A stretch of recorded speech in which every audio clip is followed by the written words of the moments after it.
IMF کو ہم نے کہا کہ ٹھیک ہے، ہم اس کو آپ کی یہ جو سٹینڈ بائی اگریمنٹ ہے یہ تب تک انڈورس کرتے ہیں جب تک الیکشن ہو کے ایک نئی گورنمنٹ نہیں آتی. جو نئی گورنمنٹ آئے گی ظاہر ہے وہ اپنا پھر سے اپنے پروگرام کے تحت IMF سے بات چیت کرے گی. یہی جب ہمیں مشکل پڑی تھی فیٹف کے اوپر، فیٹف کی ہمیں بلیک لسٹ پہ ہمیں خدشہ تھا کہ ہمیں ڈالنے لگے ہیں. ہمیں پارلیمنٹ کے اندر ایک قانون پاس کرنا تھا. تو جب ہم نے اپوزیشن کو قانون پاس کرنے کا کہا، کیونکہ اگر بلیک لسٹ پہ آ جائیں تو وہ بھی پاکستان میں سینکشنز لگ جاتی ہیں، وہ پھر وہی حالات بننے شروع ہو جاتے ہیں جو کہ ایک ڈیفالٹ سے ہوتے ہیں. یعنی فائنینسنگ ختم ہو جاتی ہے باہر سے، اس چیزیں مہنگی ہو جاتی ہیں، مہنگائی ہوتی ہے، غربت بڑھ جاتی ہے. تو اس سے بچنے کے لیے ہم نے وہ لیجسلیشن پاس کرنی تھی اسمبلی میں. تو جب ہم نے یہ PDM کے لوگوں کو کہا کہ یہ ہماری مدد کریں یہ لیجسلیشن پاس کرنے میں، تو انہوں نے آگے سے کہا کہ پہلے ہمیں NRO دو، نیب کے اندر چینجز لے کے آؤ، جو ہمارے اوپر پہلے ان کے دور کے جو کرپشن کے کیسز تھے وہ معاف کرو، اور اگر وہ آپ نہیں کریں گے تو ہم آپ کے ساتھ نہیں دیں گے. اور ہم نے وہ NRO نہیں دیا، انہوں نے ساتھ نہیں دیا. اس کے باوجود ہم نے پھر وہ، اللہ کا کرم ہے کہ ہم وہ لیجسلیشن پاس کر گئے، اور آج جو فیٹ سے نکلے ہیں وہ بہت بڑی چیز تھی وہ جو ہم نے قانون پاس کیا تھا.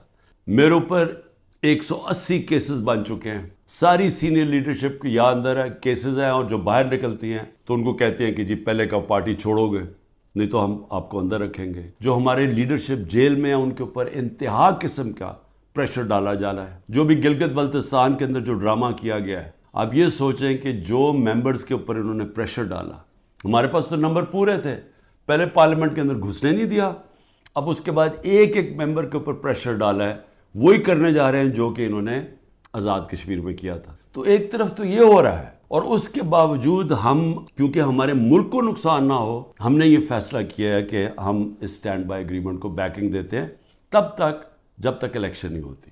میں نے IMF کے جو امریکہ سے جو ہیڈ تھے ان سے جو میں بات کر رہا تھا، ان کو میں نے ایک چیز سمجھائی کہ میں نے کہا جب تک اس ملک میں پولیٹیکل سٹیبلٹی نہیں آتی، سیاسی استحکام نہیں آتا، تو یہ جو جس طرح یہ ملک چل رہا ہے، یہ اب تھوڑی دیر اگر آپ 3 ارب دے بھی دیں گے اور 3 ارب ڈالر کی دے رہے ہیں، تھوڑے سے اور ڈالرز بھی 5-6 ارب ڈالر اور بھی آ جائیں گے، تو یہ تو کینسر کا علاج ڈسپلن سے ہو رہا ہے. یہ جب سے رجیم چینج ہوا ہے، جب سے ہماری گورنمنٹ گرائی ہے، تب سے کوشش کر رہے ہیں پارٹی کو ختم کرنے کی. اور کوئی ان کو جو سب اوپر پاور میں بیٹھ کے تحریک انصاف کو ختم کرنے کی کوشش کر رہے ہیں، ان کو کوئی ملک کی فکر نہیں ہے. انہوں نے جو پاکستان کی معیشت سے کیا، میں آپ کو پھر کہتا ہوں دشمن بھی نہ کرے. 3 ارب ڈالر کا ہمیں مل رہا ہے اس وقت IMF سے سٹینڈ بائی اگریمنٹ میں جو پیسہ آئے گا. 7 ارب ڈالر صرف ایک سال میں پاکستان کو نقصان ہوا ہے ایکسپورٹس کی کمی میں اور ریمیٹنسز کی کمی میں. ہم نے IMF کو بھی سمجھایا، میں نے اس کو سمجھایا، میں نے کہا دیکھو جب تک فری اینڈ فیئر الیکشنز نہیں ہوں گے، یہ ملک اب یہاں سیاسی استحکام نہیں آئے گا اور اکانومی ٹھیک نہیں ہونے لگی. لیکن بدقسمتی کیا ہے کہ حکومت دوسری، یہ جو پالیسیز ہیں جو پاور میں بیٹھے ہیں وہ دوسری طرف جا رہے ہیں. بجائے صاف اور شفاف الیکشن کروا کے ایک سیاسی استحکام آئے، ایک ایسی حکومت آئے جو پبلک کی ووٹ سے آئے، پبلک کے مینڈیٹ سے آئے، 5 سال کے لیے آئے، وہ پھر مشکل فیصلے کرے. مشکل فیصلے کا مطلب اصلاحات کرے. ہم نے IMF کو یہ بھی کہا کہ اس وقت ہمارا جو کمزور طبقہ ہے شدید مشکلات میں ہے، اور اس وقت یہ جو پروگرام آپ دیں اس کے اندر ان کا خاص دھیان رکھا جائے. صحت کارڈ کو کئی کی جگہ ختم کیا جا رہا ہے. یہ ایک اتنی بڑی نعمت ہے غریب لوگوں کے لیے، مڈل کلاسز کے لیے، سفید پوش کے لیے، کہ اتنی مہنگائی کے اندر کم از کم ان کا علاج وہ جائیں تو کم از کم وہ جو ہمارا صحت کارڈ کہ 10 لاکھ روپے تک ان کو کسی بھی ہسپتال میں علاج ملنا چاہیے، اس کو رول بیک کیا جا رہا ہے.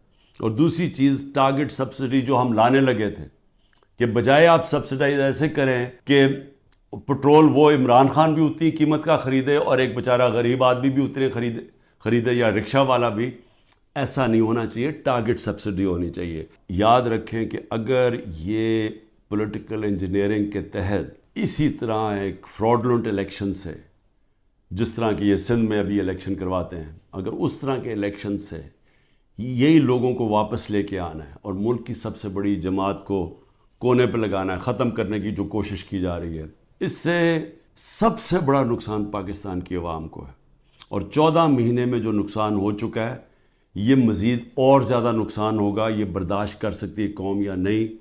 میرے خیال میں یہ نہیں کر سکتی۔